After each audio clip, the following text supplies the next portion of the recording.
Hey everyone, Catch 'em All Collectibles here with a PSA return highlight video. This PSA return was 500 cards, so I'm not going to show you everything, probably about a third of it in the highlights. Generally, interesting cards and or the higher graded cards that are worth showing.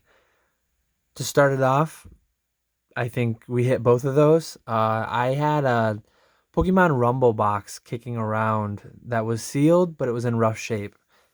I don't think it was going to earn much of a premium given the shape it was in. Collectors of that would likely want a good condition box that displayed well, so I cracked it open for these exclusive cards inside. All 16 cards graded PSA 9. Would have been great, obviously, to hit a few 10s, but it worked out to where it's a complete mint 9 set, and honestly, I'm back and forth on whether I'm going to throw these into my personal collection because I don't believe I have another box lying around or these cards raw.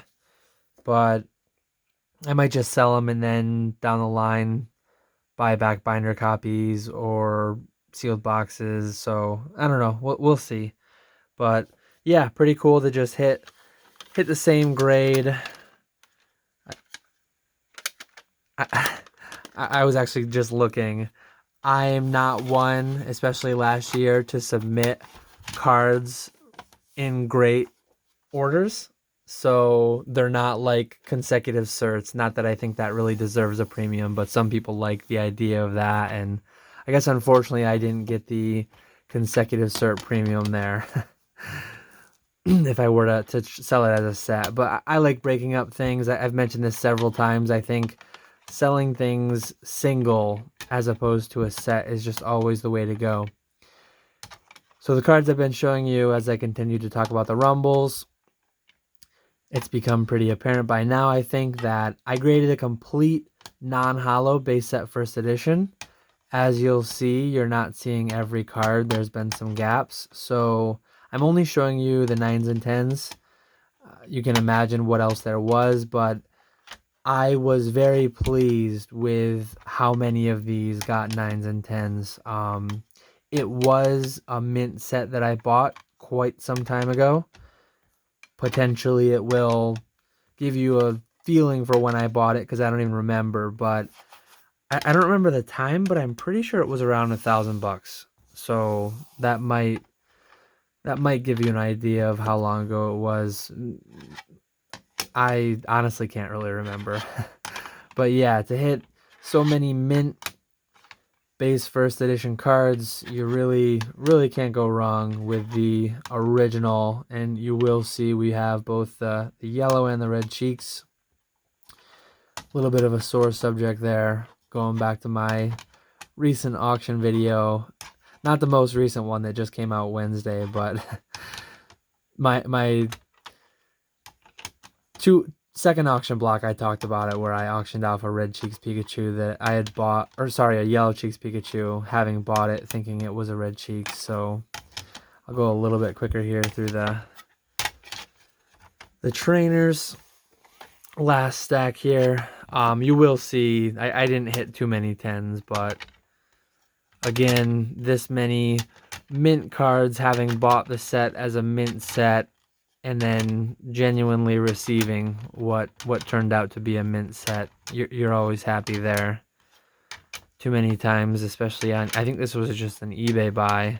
On eBay, you'll see something listed as a complete mint set, and then you get something that you wouldn't even want to call near mint. So only 2 10s, but yeah. Base first PSA 10s, happy to have any of them. And then again, anything you didn't see was an 8 and under. I think the lowest card I had was like a 6, something that must have just had a crease that was missed. Given that it's base first, I probably would have submitted the whole thing anyways. This stack, I've done well with these. Some big foreign collectors will generally reach out to me when I post a video. It's like this probably won't make the title of the video, but somehow these people have just feelers out, whether they have friends suggest the video to them. But hit me up if you're looking for any of the Original starters in PSA 10 base versus German. I did have the pleasure years ago of opening every language aside from English in base first, so that was really cool. And these are the spoils of that years later. Finally having gotten them graded. Going from WOTC all the way up to modern. Hidden Fates promos. Another thing that you just... So one of these is in my auction block.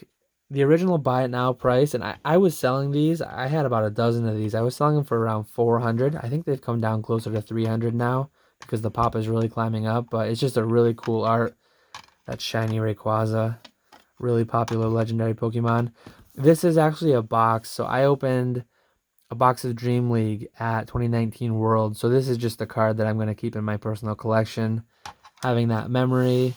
Opening cards with Pokemon Radar, Gary, King Pokemon, and a few other people at Worlds. Really good time. Some modern cracked ice promos. Theme decks are something that I've always bought and broken down. I've done well grading the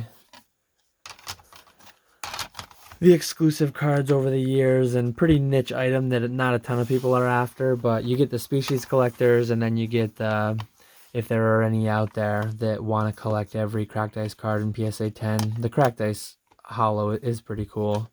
A little bit of evolutions. You gotta have a little bit of evolutions. And we will go back to, I guess this is a very WOTC heavy set. So another stack of WOTC. I'm going to take a few cards at a time. Wow, I've got a lot of EVs. So that whole stack is EVs. PSA 10 from Rocket. Then we've got a little bit of Jungle. I think it was 12 Shadowless Charmanders in this submission. So about half of them got 10s. These are all from Shadowless theme decks, or Shadowless 2-player starter sets that I opened over the years. And then a Jungle Meowth. A lot of these cards came down fairly significantly from where they were last October. It was just a short-term availability and massive hype, leading to an unsustainable price increase that is now correcting as the backlog unwinds. I've mentioned many times before. Yeah, so here's a bunch more Rockets Charmanders. I guess the other ones were Eevee, but same set. And there's an Eevee that somehow left his partners. But yeah, I've mentioned it before. If PSA does actually scale to 20 million cards a year, I'm pretty confident that a lot of these cards still have a ways down to go. I could be wrong there, but if I'm wrong, I don't have substantial amounts more of these in my own personal inventory because I sent out a lot of what I had.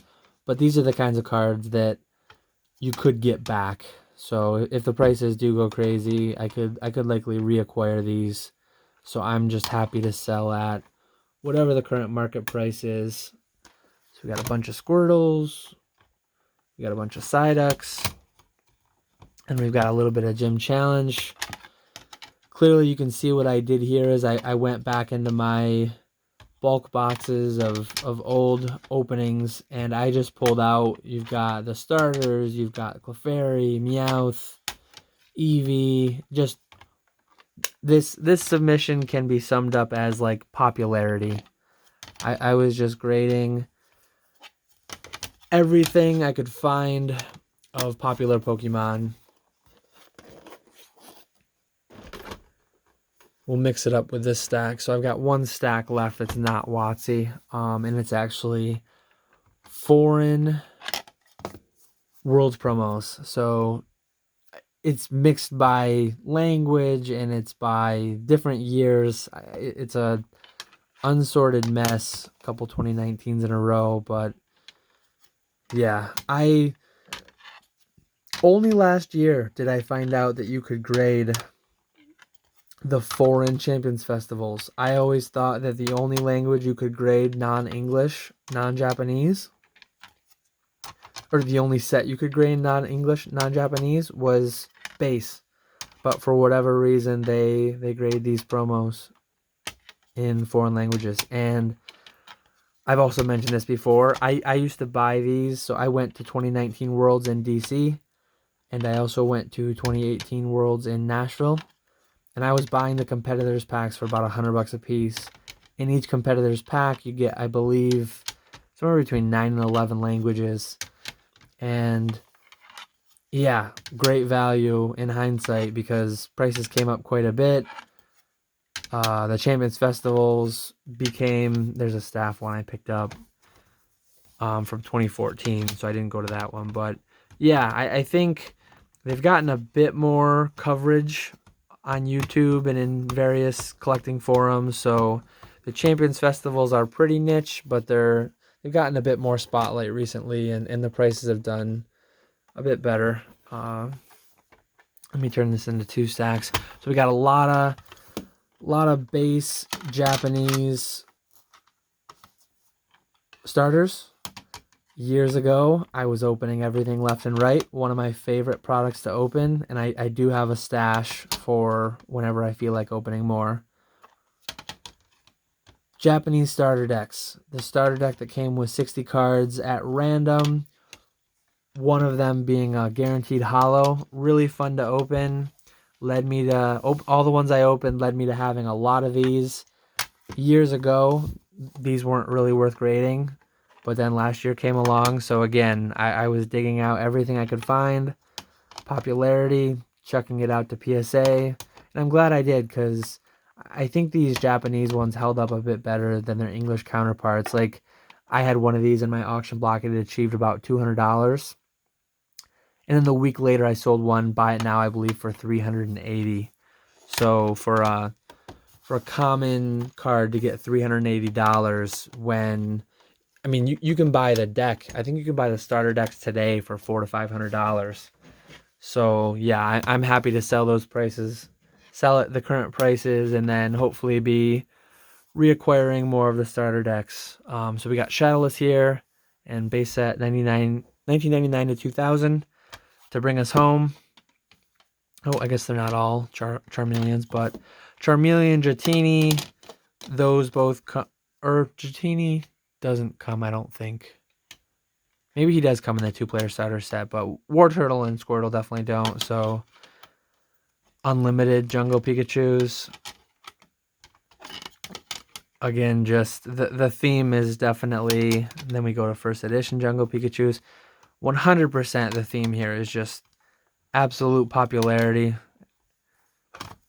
which made for a good submission because even though the pops of these are bound to go really, really high, they're just really, really popular Pokemon. And I think the original starters are always going to be. And this is just up markets, down markets, wherever we are. My cost basis is super low on these. And they're really popular Pokemon. So I expect them to just continue to sell well as they always have. Just at different prices over time. So yeah, that's everything I have for you today. Should be seeing this on Friday. Anybody who's stuck around this long probably sees all my other videos anyways, so probably aware of the giveaway that's going on. But if not, be sure to check out the giveaway videos. Feel free to subscribe if you haven't yet. I am in the middle of a month where every new subscriber I get, I will be donating $1 to NAMI, Leonhardt's NAMI fundraiser. So yeah, goes to a good cause. Again, I appreciate you all watching, and I will catch you all later.